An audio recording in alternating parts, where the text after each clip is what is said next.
मेरा देखो 83% पे हो गया। अगर डिवीजन वाइज किसी का लक अच्छा साथ देगा तो किसी का हो सकता है, वो बात मैं नहीं कर रहा हूँ। लेकिन जनरली अगर हम बात करें, आप किसी भी कैटेगरी से आते हो, ये जो बता रहे हैं कि जनरल जनरल वालों का इतने पे होगा, एससी वालों पे इतने होगा, 2023 की मेरिट लिस्ट उठा के देख लो कितना अंतर है। कोई अंतर नहीं है। ओबीसी, जनरल, एससी, एसटी सब आमने सामने खड़े थे, ठीक है।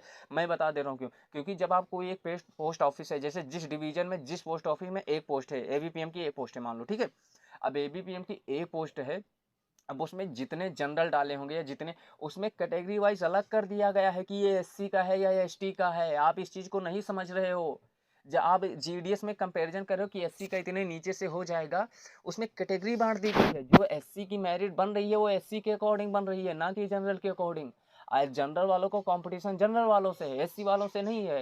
एसटी वालों का कंपटीशन एसटी वालों से है, जनरल वालों से नहीं है। तो जो मेरिट बन रही है, इस चीज को समझना बहुत जरूरी है। जो मेरिट बन रही है, ये एससी का एससी के अकॉर्डिंग, एसटी का एसटी के अकॉर्डिंग, जनरल का जनरल के अकॉर्डिंग, ओबीसी का ओबीसी के अकॉर्डिंग बन रहा है।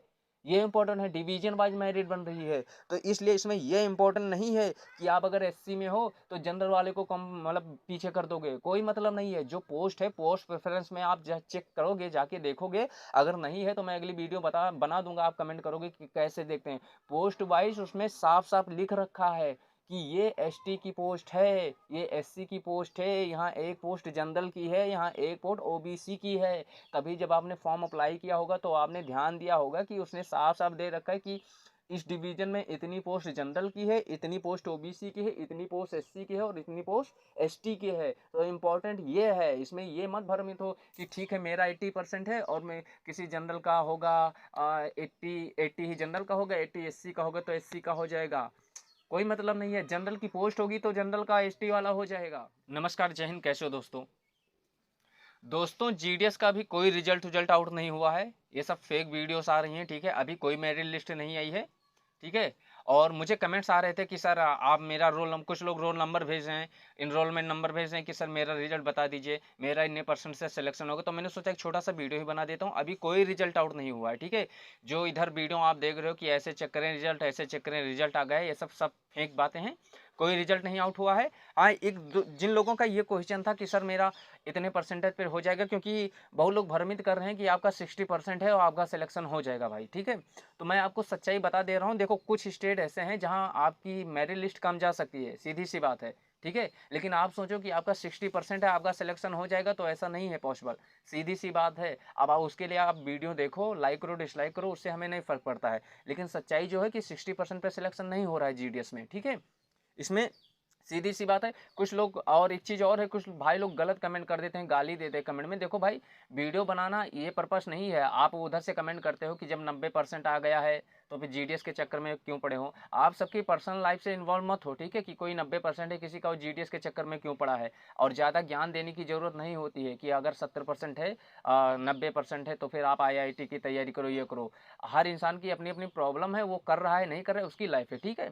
उसमें हम किसी को ये क्यों कहें कि आपका 85% है तो आप जीडीएस के लिए क्यों अप्लाई कर रहे हो, ठीक है। ऐसा नहीं बोल सकते, ठीक है, और ना बोला जाता है। फिलहाल मैं आपको बता दे रहा हूँ कि कुछ परसेंटेज ऐसे हैं, कुछ स्टेट ऐसे हैं जहाँ मेरिट कम जा सकती है, जिसमें से जैसे आसाम हो गया। अगर आपने आसाम, जो बच्चे आसाम के हैं या आपने आसाम से अगर फॉर्म अप्लाई किया है तो उनका मेरिट थोड़ा अदर स्टेट की अपेक्षा कम जा सकता है, ठीक है। दूसरा है गुजरात। गुजरात में चांसेज ये हैं कि थोड़ी मेरिट लिस्ट कम जा सकती है इस बार, ठीक है।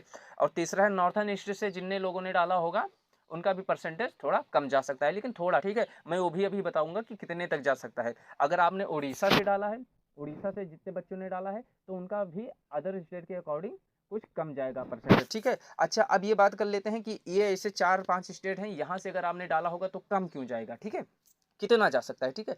तो देखिए, अगर आप, मैं फर्स्ट मेरे लिस्ट की बात नहीं कर रहा हूँ, फर्स्ट से लेकर 5 से जितनी आएगी। अगर आप मान लो कि आपका 95 प्लस है, मतलब 95 प्लस है जिनका, उनका तो फर्स्ट मेरिट लिस्ट में हो जाएगा। इन 4 स्टेट की मैं बात कर रहा हूँ, ठीक है।